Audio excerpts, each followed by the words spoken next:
Boa noite a todos, sejam bem-vindos ao podcast FXCast. Meu nome é Gleiber Carneiro e hoje eu vou estar aqui conversando, bate-papo, entrevistando o nosso amigo Fred Xavier. Boa noite, Fred, tudo bem?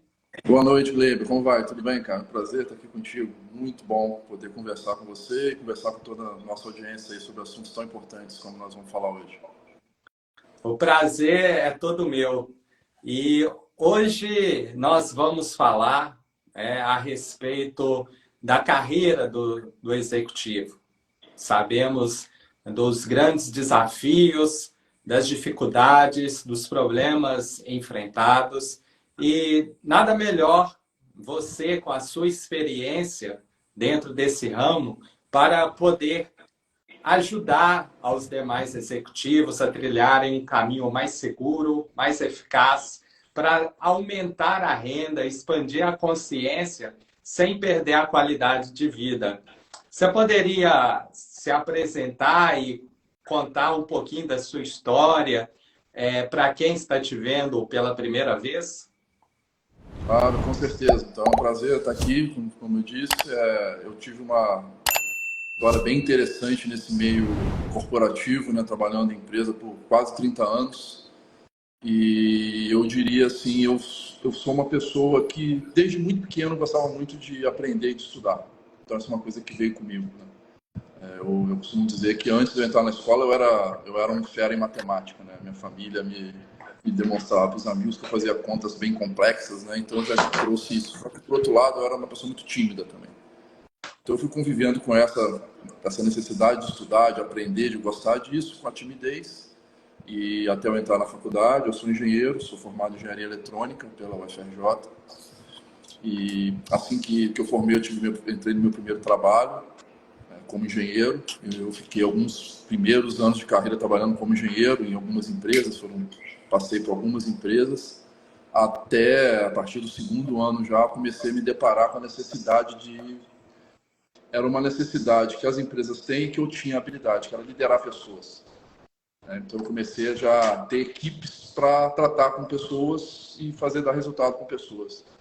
E sem preparo nenhum, Gleiber, não existe, a gente não aprende lidar com isso nem no ensino fundamental, nem no médio, nem na faculdade, nem nas pós-graduações que eu fiz. Se não for algo específico para isso, a gente simplesmente não aprende a lidar com isso. Então eu tive essa oportunidade muito cedo de ser exposto a esse tipo de situação. E eu tinha uma vontade de querer fazer isso mesmo, de lidar com pessoas. E fui acabando sendo muito rapidamente alçado a posições oficiais de liderança. Atingi a posição de coordenador e depois de algum tempo virei gerente. Eu costumo falar em outros podcasts que a minha promoção para gerente se deu numa mensagem de 10 segundos na época, meu líder. Ele passou por mim, eu estava lá no chão de fábrica e falou, a partir de amanhã você é o gerente dessa área aí, boa sorte, vou embora. Então a gente se depara com uma das questões que acontece muito, eu acho que tem muitas empresas que tentam preparar as pessoas, o fato é que a gente percebe uma falha muito grande nas próprias pessoas se prepararem para assumir esse tipo de situação. E eu fui lidando com isso, e por outro lado eu trazia uma coisa que era minha, eu diria que a gente pode chamar isso de intuitivo, ou uma necessidade de me desenvolver. Então, todo o tempo que eu estava na indústria, assumindo posições, assumindo mais responsabilidades, tendo bons resultados, eu também trabalhava por conta própria em autodesenvolvimento. Então, muito cedo, eu me deparei com as questões da mente, eu estudei a programação neurolinguística, eu fiz alguns tipos de terapias no sentido de buscar me entender por que eu tinha tanta timidez, por que algumas coisas aconteciam comigo, porque eu tinha algumas dificuldades na hora de lidar com as pessoas. E eu ia buscando linhas para lidar com isso. E eu fui fazendo isso ao longo da minha carreira. E de forma, que eu diria assim, que não foi por coincidência, eu fui tendo muito sucesso muito rápido. Então, numa idade ainda jovem, eu assumi uma posição de gerência geral de uma unidade inteira de fabricação e passei a ter alguns resultados muito bons com isso. E a partir daí eu fui crescendo e tendo mobilidade até de vários locais.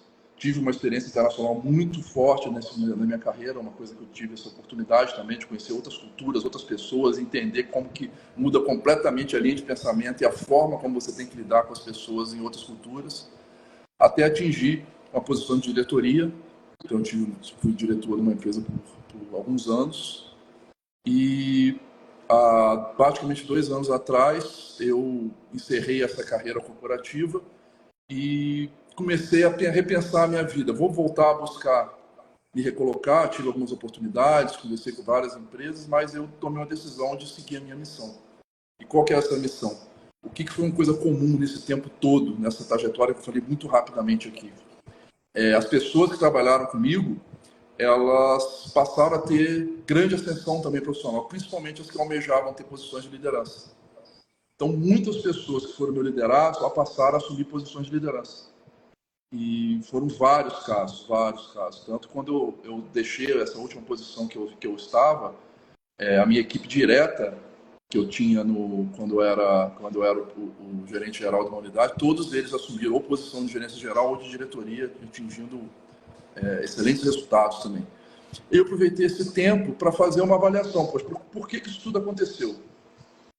Então, eu fiz essa avaliação da minha vida, de tudo que eu fiz ao longo da minha vida, que me ajudou a me desenvolver e ter os resultados, e me ajudou também a desenvolver os meus liderados para eles terem resultados também. E eu consegui chegar a várias conclusões nesse tempo, várias conclusões. Uma conclusão bem importante, assim, que é bem óbvia, que as pessoas falam muito, mas que eu vejo muito pouco prática, é que eu me dediquei muito a aprender como conhecer as pessoas e como gerenciar as pessoas a partir do que elas realmente trazem, não a partir daquilo que só eu trago. Então, toda vez que eu ia conversar com alguém, existia ali o que eu chamo de coemergência, daquilo que eu senti com o que ela sentia. E quando você leva os dois em consideração, você começa a você vai para um terceiro campo que é muito mais fértil.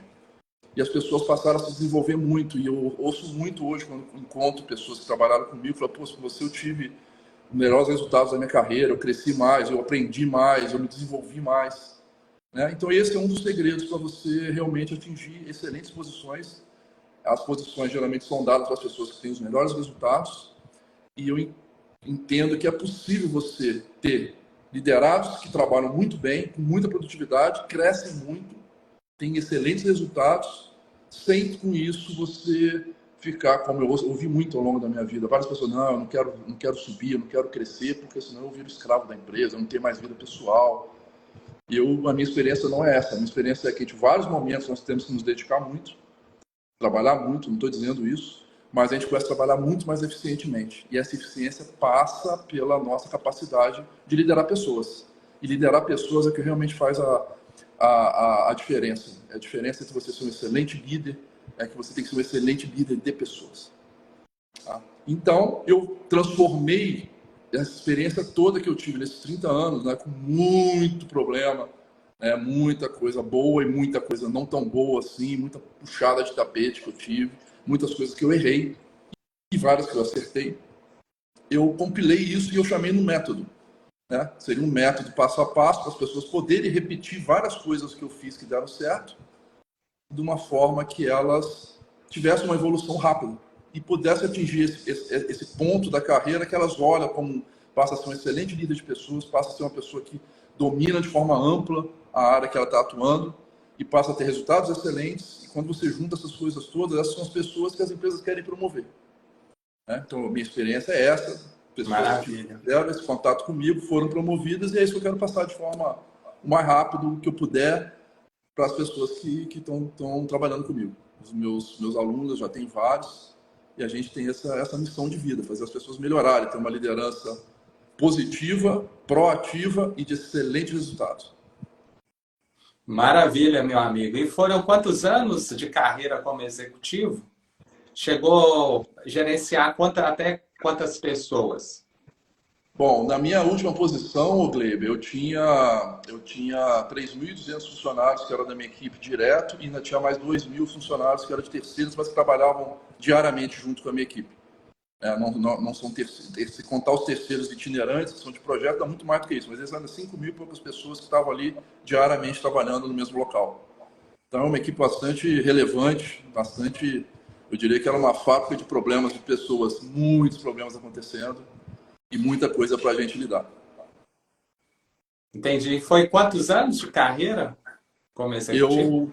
Eu quando entrei até entrar como engenheiro, até o momento que eu resolvi sair e passar a empreender, foram 30 anos.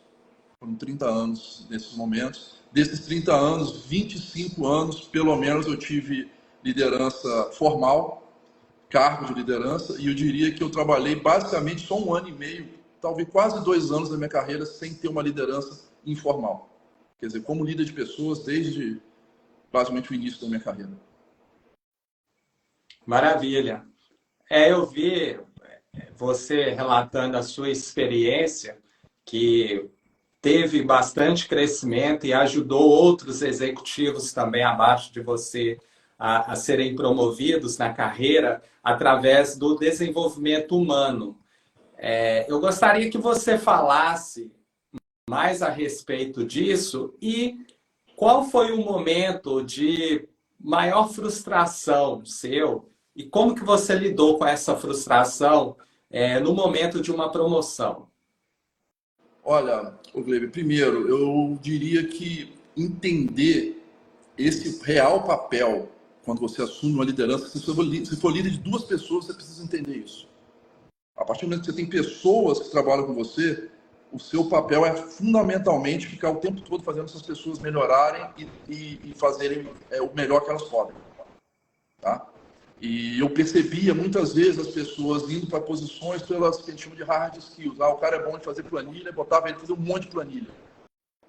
E as pessoas acham que isso é o suficiente para ter resultado. Não é. Porque geralmente, às vezes, o cara é bom de fazer planilha, mas o mais importante é que é o pensamento que está por trás da planilha. Então, ele poderia ser muito melhor pensando em nossos processos. E eu via muita gente acabando, o cara é bom de fazer planilha, aquilo virava um castigo para ele. Só um exemplo, tá? Virava um castigo para a pessoa. Ele quer fazendo aquilo, quer fazer mais aquilo, e cada vez mais ele ficava preso naquilo. Então, esse é o principal papel do líder, é entender realmente quais são as características da pessoa, as habilidades, os talentos, e a partir disso, ele começar a ser realmente uma pessoa presente na carreira dos liderados dele. Tá? Eu tenho um liderado que é mais experiente, mais maduro, eu vou por essa linha de desenvolvimento, aquele que é mais jovem, precisa de desenvolvimento, eu vou por outra linha, e ele tem que saber cada pessoa o que ele tem que fazer. Isso eu comecei a fazer muito cedo de forma intuitiva. E é esse tipo de comportamento que parece ser muito simples que faz toda a diferença. A você ter realmente o seu liderado como uma parte que você precisa desenvolver. Ele precisa ter muito sucesso, ele precisa ser um cara que seja muito melhor que você. Esse é o pensamento que você tem que tratar com todas as pessoas da sua equipe. Ele precisa ter pessoas que tenham essa capacidade. E nesse caminho, eu passei por algumas dificuldades. Né? No início, eu era uma pessoa com hard skill muito, muito forte também. Eu era um engenheiro, tinha bastante conhecimento. E por uma pequena parte da minha carreira, principalmente no início, eu achava que isso era o suficiente para mim. E chegava um momento que eu fazia as coisas e via que as pessoas não acompanhavam e eu acabava tendo que executar muito. Então, eu fui por um momento da minha carreira, um líder executou. Isso é uma coisa muito ruim. O líder que tem que executar, ele deixa de ser líder naquele momento. E a equipe perde muito. O resultado, como um todo, se você olhar ao longo do tempo, ele passa a ser muito pior do que ele poderia ser.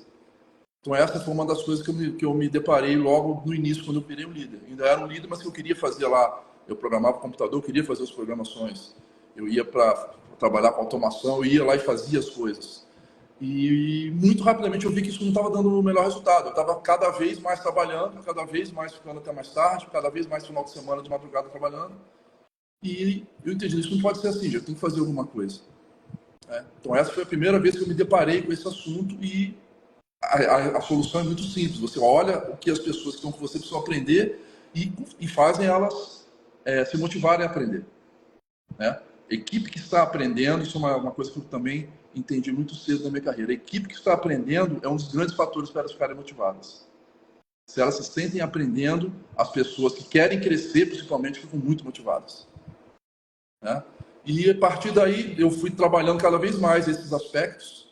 Né? Um segundo aspecto que muito rapidamente eu aprendi, principalmente quando eu tive a minha primeira equipe maior como gerente, aí já era uma equipe de umas 200 e poucas pessoas, 300 no total aí com terceiros, que eles precisam ter uma visão, um propósito, sabe?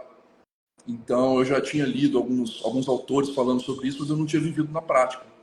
E logo no primeiro ano, quando eu coloquei uma equipe toda nesse período que nós estamos agora, é um período excelente para isso, pessoal. A dica que eu dou para quem é líder aí, põe a equipe na sala e desenvolve uma forma deles trabalharem contigo para entenderem qual é realmente o propósito deles. O propósito da pessoa nunca é a função dela, mesmo na empresa. Nunca é sempre maior. E quando isso acontece, eu fiquei vendo pessoas cada vez mais motivadas, né? Então a pessoa ela não está fazendo ali uma planilha, fazendo um software, ela está mudando a vida da pessoa que comprou o produto que foi influenciado por aquilo que ela fez. Quando as pessoas se enxergam assim, elas passam a ter mais motivação e mais resultados. Então, elas estão aprendendo bastante, estão vendo um propósito maior. E com isso também, o tempo vai passando, eu comecei a entender depois de algum tempo, o que eu chamo de o terceiro pilar para você fazer as pessoas darem excelentes resultados, que é você fazer a pessoa se sentir autônoma naquilo que ela é boa. Aí vem outra dica aí para quem é gerente, se tem alguém tem algum gerente que passa por isso com o próprio líder, chama-se as pessoas normalmente não gostam de microgerenciamento. O microgerenciamento é o líder dela querer saber tudo que ela está fazendo. Primeira coisa que acontece, Gleiber, o líder que é assim, cara, a vida dele não é boa. Não é boa. Porque ele precisa pensar para frente, ele não consegue. Então, o tempo todo microgerenciando a equipe. E segunda coisa, a equipe tende a cada vez mais ficar infantilizada, porque o microgerenciamento, geralmente o líder que é assim, ele quer que o cara faça do jeito dele. E fazer do jeito dele, normalmente não é o único jeito de ser feito. Se ele achar que é o melhor, ele treina as pessoas e convence as pessoas. Mas nunca vai lá ver se elas estão fazendo daquela forma. Quando acontece isso, a pessoa sai do microgerenciamento, ela está aprendendo, ela tem um propósito maior. E ela sabe que ela é autônoma, porque aquilo que ela sabe fazer é o que precisa ser feito. Essa equipe está extremamente motivada e os resultados vêm de forma, eu diria assim, quase que natural. O líder cada vez menos vai ter que se esforçar nessas coisas porque a equipe vai fazer por ele. E dentro desse caminho, uma das coisas que eu passei, eu acho que até você nem perguntou isso, eu vou falar, eu estava fazendo uma análise assim do que uma das grandes frustrações que eu passei nesse tempo todo que eu fiquei liderando equipes e grandes equipes. Uma delas, na crise de 2008, eu já vinha com esse pensamento de formar equipes, estava formando equipes cada vez mais maduras, mais autônomas, com excelentes resultados, cara, e simplesmente o mercado ruiu. Aí eu me deparei com uma das grandes missões que tem os líderes e que eu diria que deveria ser das mais difíceis, né? Eu até já passei por pessoas que lidavam bem com isso, mas também vi muitos erros nessas pessoas. Geralmente as pessoas que têm bons resultados, são do bem, elas têm... É muito frustrante, que você ter que desligar pessoas em grande quantidade. Então, essa foi um dos grandes desafios que eu passei em algum momento da minha carreira. Você já tem, né? Foi em 2008, né? Então, vários anos atrás, e foi um desligamento bem grande de pessoas, e dentro dessas pessoas tinham várias pessoas que tinham bons resultados, que tinham excelente futuro, excelente potencial. Tá? E qual é a maneira de passar por isso da forma que eu considero a mais correta? Primeiro, sendo bem transparente. Né? Eu sempre estava à frente da equipe para comunicar tudo o que estava acontecendo. Então, essa também é a dica básica para o líder. Esteja sempre à frente da comunicação com a sua equipe. Né? Então, eu colocava toda a liderança em auditório, explicava tudo o que estava acontecendo. Quando o mercado caiu, a fábrica ficou um mês sem funcionar. E a gente foi criando maneiras o mais correta possível, pensando em todo o cenário do negócio, pensando no futuro também, que poderia voltar de uma hora para outra, como voltou. Tá? E eu me lembro de nos dias que a gente teve, um dos dias lá que a gente tirou mais de 10% das pessoas tiveram que sair da fábrica. Foi o dia mais triste da minha vida, que eu me lembro, assim. Né? E eu me lembro de ter deitado aquela noite, ter chorado muito, né? E ter tentado avaliar o que podia fazer. Mas, o que eu posso trazer? Quando a gente lida dessa forma que eu falei, com transparência máxima e com critério, chega um momento que as pessoas que saíram vinham quase que me consolar. Porque elas sabiam que não estavam saindo por uma maldade, uma questão corporativa qualquer, sabe? Sim. E acabou que muitas dessas pessoas voltaram assim que a economia voltou. Então foi uma experiência muito forte para mim, de uma frustração muito grande, que era inerente ao mercado, eu não tinha o que fazer, nem ninguém tinha o que fazer. Mas, por outro lado, trouxe uma sensação de dever cumprido quando essas pessoas passaram a voltar e rapidamente passaram a dar o resultado que elas tinham que dar. Então, esse foi um grande momento. Mais um momento que eu passei, e já teve algumas vezes, eu diria que pelo menos duas na minha carreira, que eu me achava a pessoa mais preparada para assumir uma posição acima da que eu estava. E na hora eu não fui escolhido. Né? Então isso aconteceu duas vezes. Uma eu era gerente para virar gerente geral, outra eu já era diretor para assumir a diretoria mais alta. E eu tinha todos os indicadores de todos que eu conversava, do que eu fazia, dos meus resultados, que eu seria essa pessoa. E eu não fui escolhido. Né? E eu passei a perceber que isso é uma questão muito presente, muito forte em muitas pessoas que passaram comigo. Né? E tem uma série de fatores que levam a isso. Né? Você tem vários fatores, desde política de empresa, que leva algumas questões em consideração que muitas vezes o próprio funcionário não está enxergando, até questões piores mesmo, que é o líder está perseguindo, não querer que ele vá. Geralmente tem alguns motivos para isso. Um deles é porque não quer perder aquela pessoa naquela posição. O cara é tão bom aqui, se ele for promovido, eu perco ele. Esse pensamento pequeno ele está presente nas empresas. E nessas duas vezes, eu diria que eu tenho uma coisa comum nelas. Quando isso aconteceu, a frustração existe. Você volta para casa triste, você volta para casa com raiva. Essas são as emoções mais presentes, tristeza e raiva. E quanto mais rápido você respirar e começar a olhar para o cenário, o que aconteceu, por que aconteceu isso, e principalmente qual é a minha participação nisso que aconteceu, aí que você tem a chance de muito rapidamente dar a volta por cima. Né? No primeiro caso, era uma promoção muito relevante, em menos de um ano eu assumi a posição. Teve uma mudança, eu assumi a posição. E eu entendi que faltaram algumas coisas para mim mesmo. Né? Algumas coisas que eu fazia, as pessoas não viam, porque eu não tinha um posicionamento correto de mostrar. Isso é muito importante para o executivo. Ele tem que saber mostrar o que é importante. Ele não que ele faça tudo para mostrar, mas ele precisa que as pessoas entendam a participação dele em alguns trabalhos. Principalmente quando o trabalho dele é de gestão. Então eu entendi isso e muito rapidamente aconteceu. E na outra vez foi perto da decisão que eu tomei até de seguir outro caminho. Isso pode acontecer também. A pessoa fala, puxa, aqui nessa empresa eu vejo que não dá. Que as pessoas vão usar a palavra carta marcada, é o preferido do chefe, é só o queridinho. Primeiro, essas coisas todas eu diria que a gente não deveria falar de cara. Enquanto a gente não entender perfeitamente o cenário, a gente não deveria falar. Se após uma avaliação passou a raiva, passou a tristeza, tá normal, você olhou e viu que existe empresas, eu diria que empresas menores, médias, pequenas empresas familiares, isso tende a acontecer mais. Né? Porque funciona muito a questão de confiança, né? Mais do que o mérito, a meritocracia. Eu percebo isso, inclusive é uma das coisas que eu ajudo empreendedores a sair disso. Mas a pessoa olhou para isso, ela tem outras opções. Ou ela vai continuar naquilo, esperar mais tempo até ela poder entender o modelo que rege aquela empresa, ou ela vê que aquele modelo não é aderente aos valores dela e passar a fazer um plano estruturado para alçar outros voos em outros locais. Então essas são as formas, de forma simples, que eu diria para fazer nesse momento. E você já teve a experiência de ser perseguido por seu superior porque ele viu o grande potencial em você e por algum motivo ficou com medo de você tomar o lugar dele? Olha, eu, especificamente, do meu superior, eu não tive isso. Eu já tive de pares. Eu já tive de pares, trabalhando, eu diria assim, com afinco, para, como a gente diz aí no nosso jargão, para me derrubar. Né? Trazendo, levantando informações pela metade, fazendo gráficos tendenciosos. Eu já passei muito por isso. E eu sempre falo, o grande desafio de uma situação dessa é você embarcar no desequilíbrio emocional. Quando você embarca no desequilíbrio emocional, você entrou no jogo da pessoa que quer fazer isso com você. Seja ele o chefe ou seja ele outra pessoa qualquer. Tá?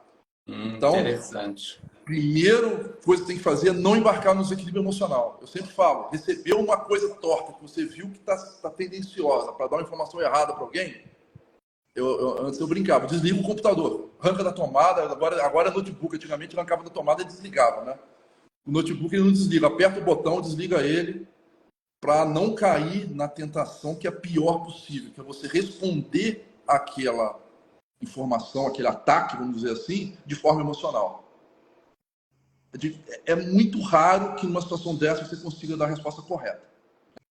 né? Então, primeiro você vai respirar, aí tem algum método de desestressar, nem que seja uma almofada para você socar, não sei. Cada um vai encontrar, vai respirar, vai dar uma volta no pátio, vai olhar para o sol, na situação limite, vai para casa, para você poder pensar, acalmar e entender. Aí você vai. Essa é a regra de ouro, gente. Se tem uma coisa tendenciosa, você vai conseguir mostrar. Se você é uma pessoa que está preparada para estar onde você está, você vai conseguir mostrar a tendência. Aí, de forma muito racional, você vê que é um assunto extremamente emocional, mas de forma muito racional, você consegue mostrar para quem de direito que aquilo ali não é bem assim como foi mostrado. Tem outras formas de serem avaliados. Eu já passei por isso algumas vezes na minha carreira e foi dessa forma que eu todas as vezes consegui sair. Entendi. É fundamental mesmo ter esse equilíbrio, respirar, para você conseguir enxergar as possibilidades, né, os cenários para poder lidar com aquela situação, que é uma situação muito delicada e envolve medos, inseguranças de perder o emprego, de não conseguir honrar com os compromissos financeiros, de ter problema no casamento, de não dar conta de sustentar os filhos. E é muito importante saber lidar com essa situação. O que você poderia aconselhar a pessoa, além dela ter essa tranquilidade, essa pacificidade para lidar com a situação? Qual dica que você daria de comunicação mesmo, ela se comunicar com aquele líder para demonstrar que ela não é uma ameaça e sim um aliado? Se essa situação vem do líder, é uma coisa que pode acontecer. O líder achar que você está aparecendo muito e se sentir ameaçado. Ele está nessa situação que você falou, dele perder, a possibilidade dele perder o emprego para assumir uma pessoa que está tendo um resultado melhor que ele. Dica número 1, não faça nada sob emoção. Isso nunca vai ser bom. Se você for um cara muito controlado, vai ser neutro. Nunca vai ser bom.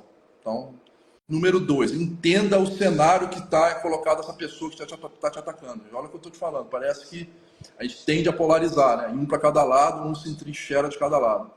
A melhor maneira é você entender o cenário. Por que a pessoa está fazendo aquilo? E muitas vezes é muito óbvio. Entendeu? Muito óbvio. O cara quer ter um resultado melhor, porque ele quer aparecer mais, está com medo de você substituir. Quando você entender esse cenário, você vai ver a forma que você vai se comportar perante essa pessoa. Tá? A minha experiência toda vez que eu fui atacado, de conseguir apaziguar. Tá? E você apaziguava não reagindo? Não reagindo na emoção, sempre reagindo na razão. Sempre reagindo na razão. E muitas vezes tentando não usar a mesma arma, tá? Existe uma frase muito dita aí que é dada ao Einstein, eu não sei se, eu confesso que eu não vou confirmar se é dele, que um problema não consegue ser resolvido na mesma consciência que o criou. Então, se o nível de consciência que a pessoa usou for um nível destrutivo para te derrubar, se você reagir nesse nível, esse problema não vai ser resolvido. Vai ter uma guerra até alguém cair, alguém ficar ferido mortalmente e cair. Se você vai para um outro caminho, esse outro caminho falar, cara, olha só o que aconteceu. Ser franco mesmo. A franqueza nessa hora ajuda muito. Aconteceu isso e isso, qual é o motivo? E né, quando a pessoa geralmente ela encara a verdade do que ela fez, geralmente as pessoas dão um passo atrás. Essa também é a minha experiência. Então, seja sempre buscando o fato e sem emoção. Eu já vi esse problema ser resolvido. Cara, então vamos acertar isso aqui. O que nós vamos fazer? Cada um vai fazer isso e combina com a pessoa. Tá? Essa é uma maneira bem simples. Quanto ao chefe, se o chefe está incomodado, é importante entender o que está incomodando ele. Porque às vezes nem sempre é que ele está com medo de você. Eu acho que na hora que a coisa fica muito, muito feia nesse ponto, é melhor você começar a entregar um tempo que o chefe precisa. Para ele poder... O resultado, bem ou mal, a responsabilidade é do líder, gente. Nada escapa disso. Ninguém vai tirar isso. A responsabilidade pelo resultado sempre é do líder, para o bem e para o mal. O líder que não assume responsabilidade pode ter certeza absoluta. Eu já tive subordinados assim que não prosperaram. Todos os subordinados que chegavam na minha frente e elencava uma lista de culpados, e essa pessoa já estava decretando que ela estava ali precisando se melhorar. Se ela não melhorasse, ela não tinha futuro. Então a gente precisa entender isso. A responsabilidade do resultado é do líder. Então, se você começar a mostrar para ele, cara, eu estou fazendo isso pelo resultado, porque a sua responsabilidade então é bom para você. Tende a apaziguar também. Se a coisa for um nível muito pessoal, aí não tem jeito, gente. Chega uma hora que precisa ter uma mudança. Essa mudança, às vezes, acontece o líder sendo promovido, sendo transferido, ou você também. Não necessariamente mudar de empresa. As empresas, se não forem pequenas empresas, tem outros locais para as pessoas boas. Isso é uma coisa que eu falo para todos. Pessoas boas que se desenvolvem as habilidades soft skills ou habilidades comportamentais. Se elas investem muito nisso, essas situações todas, elas como se fossem, magicamente, elas ficam mais fáceis. Todas as situações ficam mais fáceis. Por quê? A maioria absoluta das pessoas não investe nisso e não sabe o que é isso. Outro dia eu vi até tem uma outra pessoa que fala sobre desenvolvimento humano na internet e diz que as pessoas que fazem isso atendem de 1% das pessoas que estão nas empresas, pessoal. Então você imagina, você trabalhando no seu autodesenvolvimento comportamental, você passa a ser 1% das pessoas que estão na empresa. E esse 1%, o que vai acontecer com eles? Eles vão ser os mais valorizados. Essa situação toda, o chefe está perseguindo o par, ou teve uma pergunta que eu respondi esses dias aí, pô, meus funcionários estão falando mal de mim, o que eu faço? Todas as situações, elas passam para um nível de solução. Quando a pessoa que não tem inteligência emocional vai para o nível de combate. O nível de combate não resolve esses problemas. Isso não estou querendo dizer que muitas vezes você tem que tirar uma pessoa da equipe. Muitas vezes a empresa precisa fazer alguma coisa. Tá? Mas antes disso, tem que ter uma tentativa de usar a racionalidade a partir de um ponto equilibrado. E já teve algum momento na sua vivência, na sua experiência como líder, que você se sentiu ameaçado pelos seus subordinados, sentiu medo de perder a sua posição para ele? E se teve, como que você trabalhou essa emoção? Bom, eu não me lembro de ter tido esse tipo de coisa, Grêmio. Não me lembro, sinceramente. Porque o meu foco o tempo todo era fazer as pessoas serem muito boas. Ter muito desenvolvimento. E eu tive subordinados com excelentes resultados. E essas pessoas eu fazia questão de levá-los, mostrar para todo mundo. Porque esse é o pensamento que eu queria passar para os líderes. Quanto mais você fizer isso, mais você tem chance de crescer. Porque a empresa, a primeira coisa que ela vai enxergar é o seguinte, pô, esse cara tem um substituto muito bom. Eu posso levar ele para outros projetos. E foi o que aconteceu comigo. Todos os projetos que eu mudei de projetos, de área, de carreira, dentro da mesma empresa. Eu trabalhei em área de operação, de manutenção, de engenharia, de projetos, de tecnologia. Grandes mudanças com equipes diferentes, porque sempre tinha uma pessoa pronta para ocupar o lugar que eu estava. Então esse é um segredo do líder que quer crescer. Ele tem que ter uma pessoa totalmente pronta que seja vista por todos. Ele tem que levar mesmo. Leva nas reuniões, mostra para os chefes, se tiver reunião com o diretor, mostra para o diretor, mostra para o presidente. Essa é a minha experiência.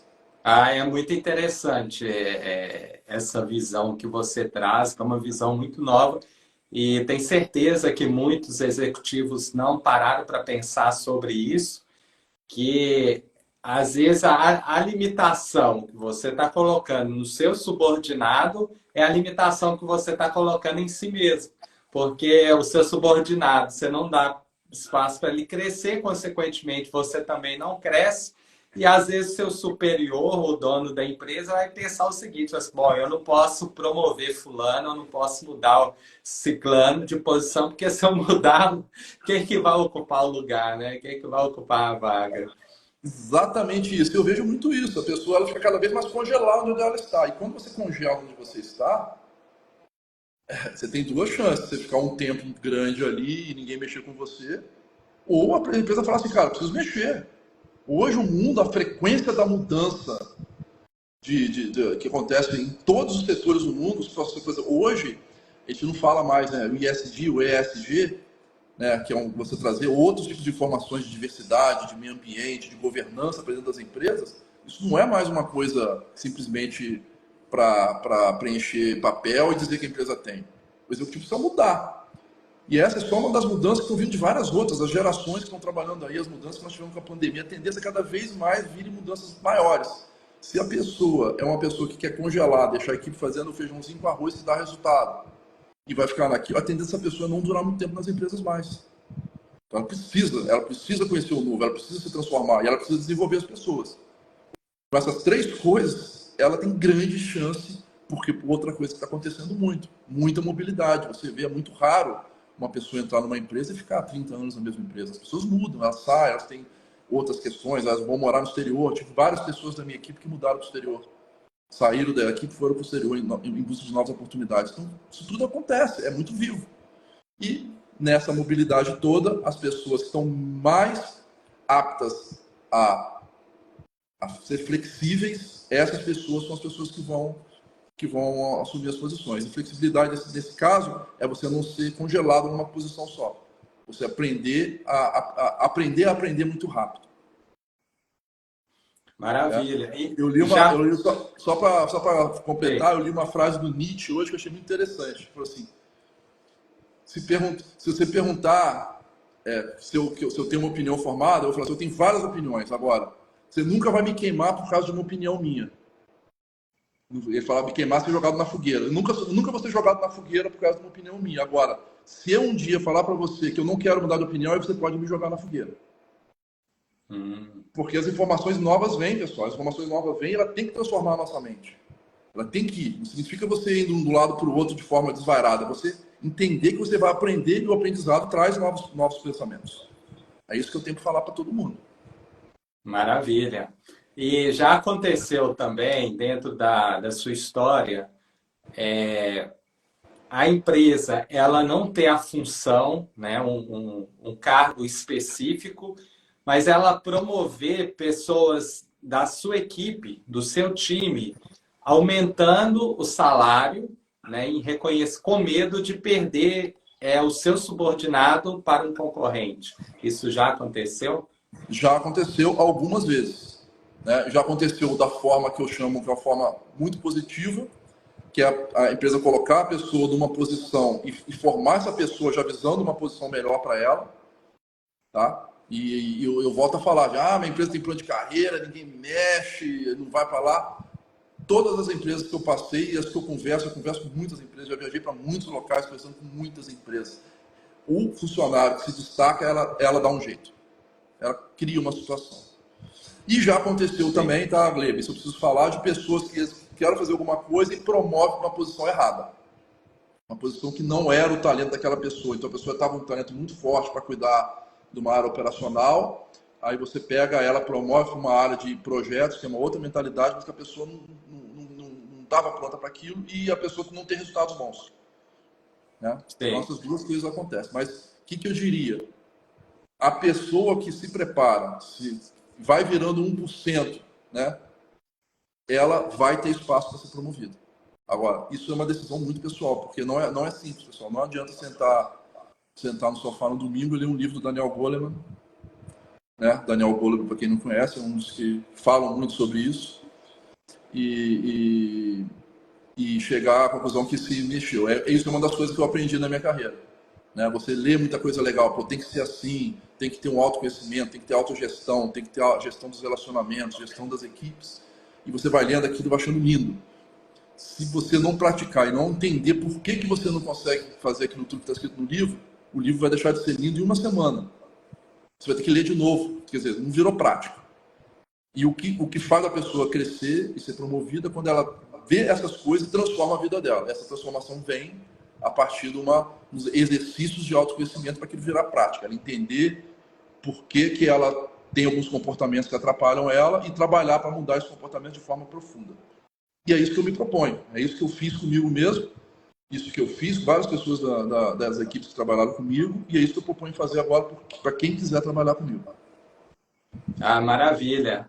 A gente vai falar bastante aí nas nossas lives de quarta-feira a respeito desse desenvolvimento humano, porque acontece muito isso, né? A pessoa ela tem muito conhecimento, mas também tem um estupim muito curto.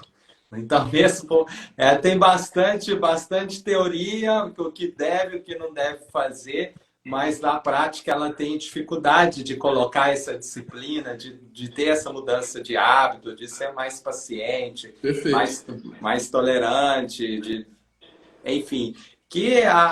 O grande problema que a gente vive hoje no mundo, não só no ambiente executivo, é a relação humana. Esse é o maior desafio.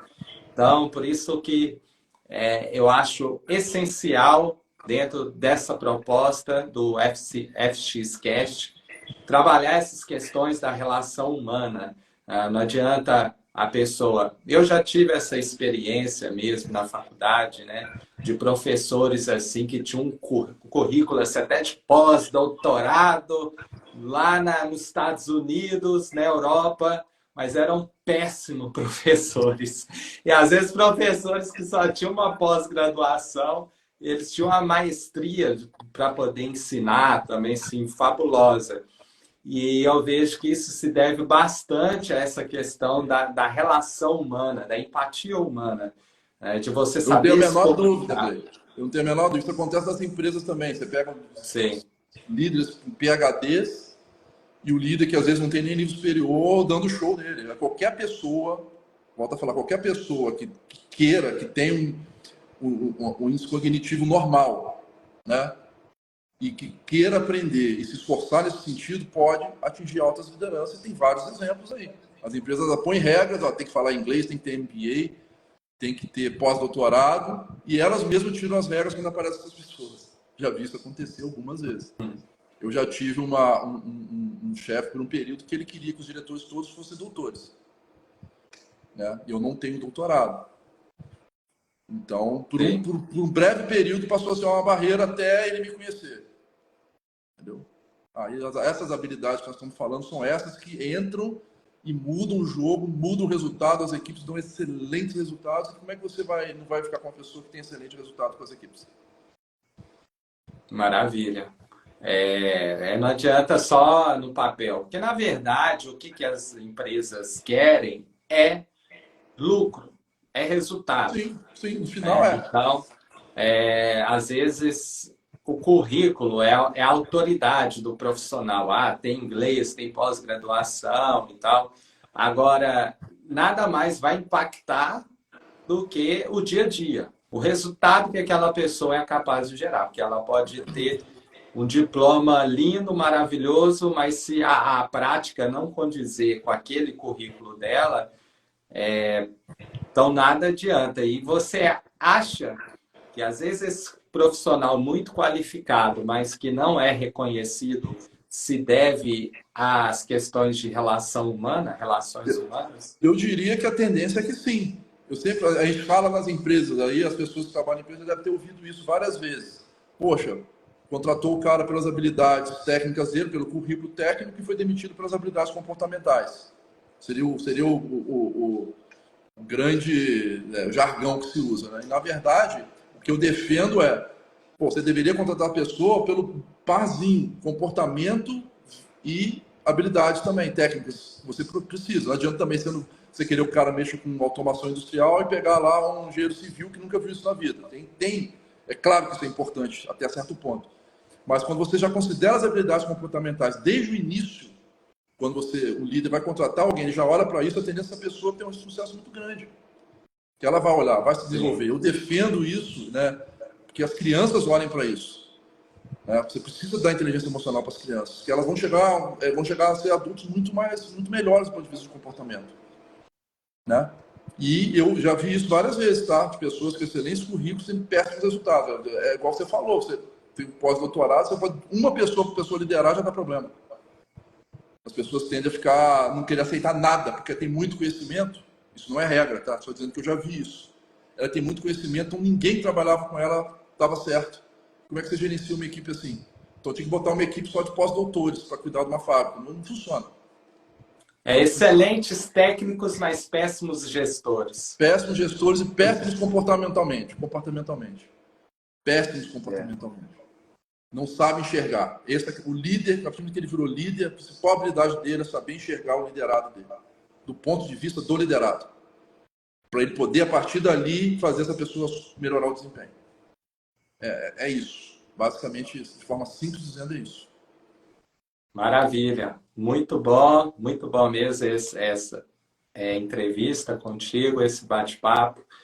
E quero deixar aqui o convite já para todas as pessoas que te seguem, que estão nos acompanhando, todas as segundas às 20 horas e às quartas-feiras às 20 horas também.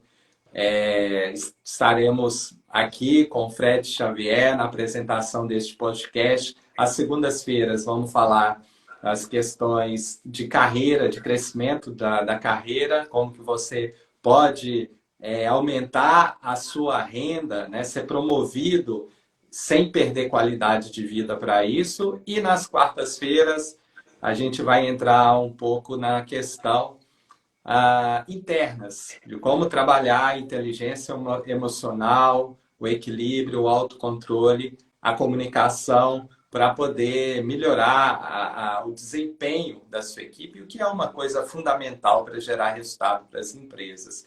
Você gostaria de deixar o seu último recado para o pessoal, Fred? Sim, com certeza. Eu acho que tudo isso que eu passei foram muitas situações difíceis e muitas situações que eu tive muitas surpresas positivas, né?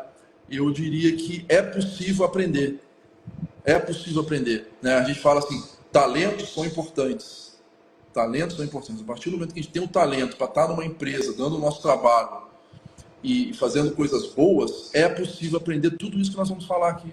É possível se transformar nesse sentido e é possível para qualquer das pessoas que estiverem aqui nos ouvindo, atingirem posições muito, muito melhores e crescerem na carreira, crescer internamente de uma forma muito positiva, darem resultados muito bons e trazer aquilo que ela busca também, que é ter eu chamo isso de ambição, uma coisa boa. Ambicionar ter coisas positivas para ela, para a família dela, sem abrir mão da qualidade de vida. Então, é possível, para todos que estão aqui. Maravilha, meu amigo. Então, nos vemos na quarta-feira e aguarda aí a presença de todos também. Um abraço e nos vemos na próxima live. Tchau, Abraço, pessoal. pessoal. Até mais. Fiquem todos bem aí. Boa noite. Boa Boa semana. noite.